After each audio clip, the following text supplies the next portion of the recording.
आजा ले ठीक है चोट गाली के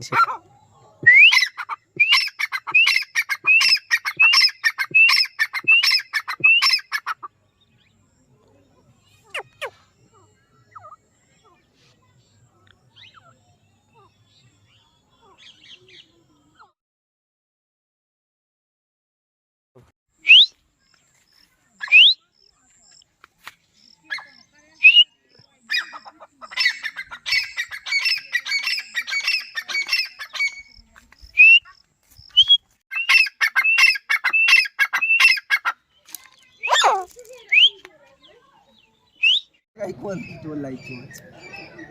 જોઈ